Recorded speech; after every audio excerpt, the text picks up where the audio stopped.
A house fire in Fort Hall over the weekend left one man dead, and it was later discovered that it was no accident. Fort Hall police arrested Ryden Dixie Saturday in relation to the death of Francisco Martinez. The FBI is also investigating the murder, but Dixie is still in the tribe's custody at this point. KPVI News That Works for You reporter Rachel Cox-Rosen spoke with Martinez's family today. She joins us live from the newsroom to tell us more about the victim and how the Martinez family is handling his death. Rachel. Matt, the family is doing okay considering this tragedy only happened 2 days ago. Francisco's sister said they're, quote, trying to be strong, but despite putting on a brave face, the Martinez family is still devastated.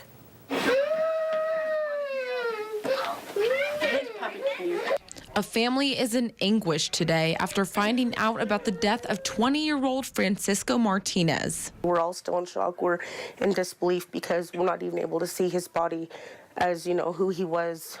You know, the only memories we have are from like a week ago.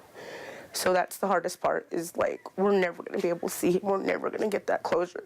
The family described Francisco as universally loved and said he loved boxing, being outdoors, and helping people. Francisco was found after a fire was reported just after 5 a.m. Friday at a building in Fort Hall. The building is across from Fort Hall Elementary on B Street. Francisco's family said they first heard rumor of the tragedy on Facebook and then had to wait in their grandmother's house for hours to find out the truth. It felt like eternity, like the time wasn't gonna, like, just felt forever. Like we sat here like we are today, and I mean, just waiting, it felt just ugly having to sit here and wait and, you know, being so helpless. But despite all the hurt, the family wants people to remember the good things about Francisco.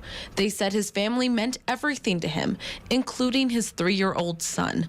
They also described his bright personality. He always had a big old cheesy smile on his face no matter what. He'd be upset or frustrated, and he'd always just smile at you, and just, there was never a dull moment in his life, I guess. It was just always really happy-go-lucky, and he just loved his life. The family started a GoFundMe page to help pay for funeral costs. If you'd like to contribute, type in Cisco's funeral costs in the search bar on the GoFundMe's website. We will also be putting up a link to the GoFundMe on kpvi.com. The family says they plan to have a traditional funeral service for Francisco on Wednesday at their grandmother's house, and then on Friday he'll be brought to the Bannock Creek Cemetery.